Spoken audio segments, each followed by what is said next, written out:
अस्सलाम वालेकुम। आज हम लोग एक फैक्ट्री टूर करने आए। ये फैक्ट्री जो है फिल्टर्स बनाती है और ये फिल्टर्स जो है मेडिकल पर्पस के लिए भी इस्तेमाल होते हैं इनहेलर्स के अंदर, और ये फिल्टर्स जो है सिगरेट्स के लिए भी इस्तेमाल होते हैं। तो आइए हम लोग देखते हैं। अस्सलाम वालेकुम, क्या हाल है, कैसे हैं आप? आप थोड़ा सा गाइड करेंगे हमें कि क्या आपका काम है, किस तरह आप लोग कर रहे हैं? बेसिकली हमारा फिल्टर मैन्युफैक्चरिंग का काम है। ए स्टेट फिल्टर जो होती है, फिल्टर कई टाइप के आते हैं। चारकोल फिल्टर आता है, ए स्टेट को फिल्टर आता है, मैनुअल फिल्टर आता है। हर किसी का पर्पज अलग अलग है। जैसे फिल्टर मैनुअल वाले भी आते हैं, लेकिन हमारा जो स्टैंडर्ड सिगरेट होता है नॉर्मल साइज वो हमारा आता है। और हमारे फिल्टर की जो फैक्ट्री है वो जो नॉर्मल यूज नेट हमारे पास ऑर्डर जो चलते हैं साइजेस 66 mm से लेके 130 mm तक चलते हैं। सही है। अच्छा, आप मुझे थोड़ा सा ये गाइड करें कि आप क्या चीज मंगवाते हैं, इनपुट इन्वेंटरी क्या है, इनपुट रिसोर्स क्या है आपकी? बेसिकली हमारा most of the raw material जो होता है जो फिल्टर बनाने में मैन्युफैक्चर करने में यूज होता है वो बेसिकली सारा ऑलमोस्ट चाइना से इंपोर्ट होता है। इसमें ये आता है कि ट्राइस्टीन है केमिकल, बेसिकली केमिकल आता है जो फिल्टर में मैन्युफैक्चरिंग के प्रोसेस के दौरान स्प्रे किया जाता है ताकि उसकी शेल्फ लाइफ बढ़े और उसमें वेदर कंडीशन को बेयर करने की कैपेबिलिटी है। ठीक है। वो हो गया ट्राइस्टीन, हो गया हॉट मेल्ट, हो गया जो बेसिकली ब्लू होता है रॉ फॉर्म में आता है। जब आप मशीन के अंदर डालते हैं तो फिल्टर मैन्युफैक्चर होता है तो जॉइंट बंद करने के लिए वो हॉट मेल्ट यूज होती है। सही, जो फिल्टर को बेसिकली जो आपका रूई का जो उसको बाइंड करता है, उसको बाइंड करता है, जो पेपर से बाइंड पेपर से bind- वो पेपर को जोड़ने के लिए पेपर को जोड़ने के लिए यूज होता है। उसके बाद आ जाता है हमारा प्लग रैप पेपर जो मोमेंट पेपर भी कहलाता है। सही है। जो बेसिकली अमूमन कई लोग मुख्तलिफ चीजों के लिए भी इम्पोर्ट करते हैं। जैसे कि जो आपने रेस्टोरेंट में स्टॉल्स देखे होंगे उसके ऊपर व्हाइट पेपर चढ़ा होता है, वो भी प्लग रैप पेपर होता है। तो यही सेम पेपर सिगरेट मैन्युफैक्चरिंग के लिए भी, फिल्टर के लिए भी, और ये पेपर जो इनहेलर आते हैं हमारे मेडिकल पर्पस के नहीं होता है, साइनस वगैरह के लिए यूज करते हैं, उसमें भी यूज होता है। फिर इसके बाद आती है हमारी ग्लू भी आती है। कभी कभार कभी ऐसा होता है कि जैसे कोई साइज बड़ा साइज हो तो उसमें हम हॉटमेल के साथ ग्लू भी चलाते हैं। ठीक है। अच्छा, तो ये इनपुट रिसोर्सेज आप सारे ले लेते हैं, फिर आपकी इनपुट रिसोर्सेज को आप मशीन के अंदर ऐड करते हैं, मशीन मैनेज करते हैं, और फिर आपका एक फिल्टर की रॉड्स बनना स्टार्ट हो जाती है। बिल्कुल ऐसे ही मशीन हमारी ऑलमोस्ट ऑटोमेटेड है। हमें सिर्फ मशीन ऑपरेट करने के लिए एक बेसिकली ऑपरेटर चाहिए होता है और 3 सॉर्टर चाहिए होते हैं। क्योंकि फिनिश प्रोडक्ट मशीन की बेल्ट का कन्वेयर जो होता है जिसको खुद आ रही होती है मैन्युफैक्चर की मशीन से, सिर्फ उठा के आपको ट्रे फिलिंग करनी होती है और एक बंदा होता है जो ट्रे उठा के टॉप लगा के मशीन से फिनिश कार्टर में पैक करता है टेप लगा, जो फिर हमारे गोडाउन में चल जाए। तो आपका मैन्युफैक्चरिंग प्रोसेस पूरा ऑटोमेटेड है, लेकिन आपका जो पैकिंग प्रोसेस है वो अभी जो है लेबर इंटेंसिव है, वो लेबर मैनेज कर रहा है आपका।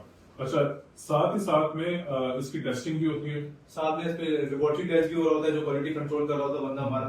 सबसे पहला प्रोसेस ये होता है कि मशीन से प्रोडक्ट जो मैन्युफैक्चर होती है सबसे पहले जाती है हमारी साइज पे जाती है। सबसे पहले साइज चेक होता है फिल्टर का, कि जो साइज हमें रिक्वायरमेंट जो ऑर्डर मिला है उसके उससे मैच कर रहा है नहीं कर रहा। अगर कोई भी फिल्टर ऐसा हो जो आउट ऑफ द साइज आ रहा हो उसको पहले हम रिजेक्ट मार के डाल देते हैं। उसके बाद साइज चेक होने के बाद वो जाते हैं वेट पे। जो कंपनी जो हमें परचेज ऑर्डर मिला है, जो हमें ऑर्डर मिला उसका वेट के साथ उसकी स्पेसिफिकेशन के हिसाब से उसका वेट वही वैरी करे, ठीक हो गया, मैच करे। फिर उसके बाद जाता है प्रेशर ड्रॉप पे, पीटी मशीन पे जाता है। पीटी मशीन में वही फिल्टर का चेक होता है कि उसमें पफ लेने की, जो बेसिकली जब आप सिगरेट पीते हैं पफ करते हैं नहीं करते, तो जो स्पेसिफिकेशन हमारी कंपनी देती है परचेज ऑर्डर करते हो तो उसकी स्पेसिफिकेशन उस हिसाब से। फिर प्रेशर ड्रॉप होने के बाद लास्ट जो प्रोसेस होता है वो हार्डनेस होती है। फिल्टर की हार्डनेस चेक की जाती है, क्योंकि हार्डनेस से भी जो पफ लेने की कैपेबिलिटी होती है इंसान की वो चेक होती है। क्योंकि जब आप सिगरेट पीते हैं अगर सिगरेट की हार्डनेस बहुत ज्यादा हो जाएगी तो आप पफी नहीं ले पाएंगे।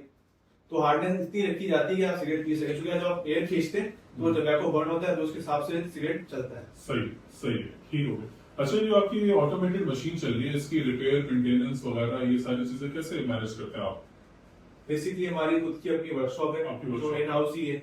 जो कोई भी ऐसा पार्ट हो जो मशीन में ब्रेक हो जाए जिसकी वजह से हमारी प्रोडक्शन रुक जाए, कोई भी पार्ट जिसकी रिप्लेसमेंट चाहिए होती है या कोई भी ऑल्ट्रेशन होती है, तो हमारी अपनी वर्कशॉप भी, लेथ मशीन भी लगी हुई है, सब कुछ है हमारे पास। हमारे पास स्पेयर में गियर बॉक्स भी पड़ता है। Usually most of the time यही होता है कि गियर बॉक्स में कोई खराबी आ जाती है, कोई चेन लूज हो जाती है, कोई ऐसा पार्ट ब्रेक हो जाता है, तो हमारी अपने पास वर्कशॉप में लेथ मशीन है, वो हम खुद ही क्लोन करके बना लेते हैं। और अलहमदुलिल्लाह में कोई टाइम हमारा, सबसे बड़ी बात है कि हमारा टाइम भी वेस्ट होता है और हमारी बहुत ज्यादा नहीं लगती क्योंकि हमें बाहर जाना नहीं पड़ रहा। तो आपके पास एक लिस्ट ऑफ स्पेयर पार्ट्स हमेशा इन हाउस मौजूद होते हैं। बिल्कुल। और उनके लिए उनको आपको अगर ऑल्टर करना है या उनको चेंज करना है तो आपके पास अपनी एक वर्कशॉप भी है जो मैनेज करता है। अच्छा, वैसे आपको सबको पता है कि पाकिस्तान के अंदर पावर का बड़ा मसला है, बिजली लोड शेडिंग होती है, पावर कट्स होते हैं, और क्या कहते हैं, इसकी वजह से प्रोडक्शन को काफी इम्पैक्ट पड़ता है। बिल्कुल। आप ये कैसे मैनेज करते हैं?